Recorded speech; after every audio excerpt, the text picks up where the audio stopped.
नमस्कार वॉचर्स, देख रहे हैं आप और मैं हूं आपके साथ तारे सिंह, खबर दानापुर से। जी हां, दानापुर और लालगंज सीटें गई लोजपा के खाते में। बीजेपी के हाथ से फिसली दोनों सीटें। जी हां, बिहार की सियासत में बड़ा उलटफेर सामने आया है। सूत्रों से मिली बड़ी जानकारी के अनुसार दानापुर और लालगंज की सीट अब लोक जनशक्ति पार्टी रामविलास के खाते में चली गई है।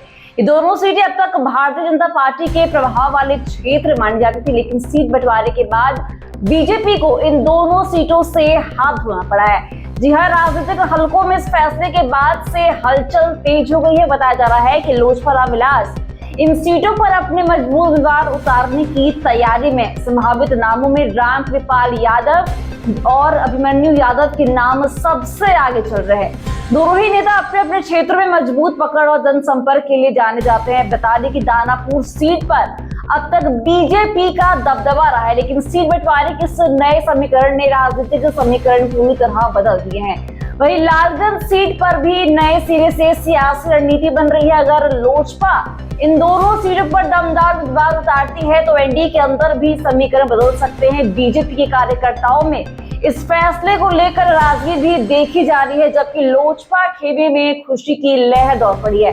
अब सबकी नजर इस बात पर है कि लोजपा से आखिर कौन उम्मीदवार मैदान में उतरता है और क्या बीजेपी इस राजनीतिक झटके का कोई जवाबी कदम उठाती है। नहीं, देखिए, कुल मिलाकर बिहार की राजनीति में दानापुर और लालगंज की सीटें अब नए सियासी समीकरणों का केंद्र बन चुकी है।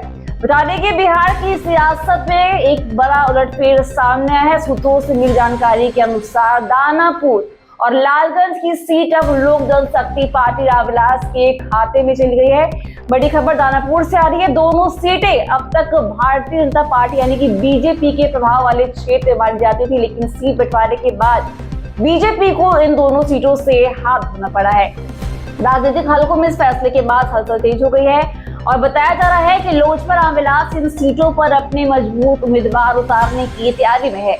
संभावित नामों में जी हां, रामकृपाल यादव और अभिमन्यु यादव के नाम सबसे आगे चल रहे। दोनों ही नेता अपने अपने क्षेत्रों में मजबूत पकड़ और जनसंपर्क के लिए जाने जाते हैं। देखिए, दानापुर सीट पर अब तक बीजेपी का दबदबा रहा, लेकिन सीट बंटवारे के इस नए समीकरण ने राजनीतिक समीकरण पूरी तरह से बदल दिए हैं। बता दें कि लालगंज सीट पर भी नए सिरे से सियासी रणनीति बन रही है और अगर लोजपा इन दोनों सीटों पर दमदार उम्मीदवार उतारती है तो एनडीए के अंदर भी समीकरण बदल सकते हैं। बीजेपी के कार्यकर्ताओं में इस फैसले को लेकर नाराजगी देखी जा रही है, जबकि लोजपा खेमे में खुशी की लहर दौड़ पड़ी। अब सबकी नजरें इस बात पर है कि लोजपा से आखिर कौन उम्मीदवार मैदान में उतरता है और क्या वाकई बीजेपी इस राजनीतिक झटके का कोई जवाबी कदम उठाती है या नहीं। तो ऐसे अपडेट्स के लिए बने रहिए हमारे साथ। देखते रहिए वॉच न्यूज़। दीजिएगा इजाजत। धन्यवाद।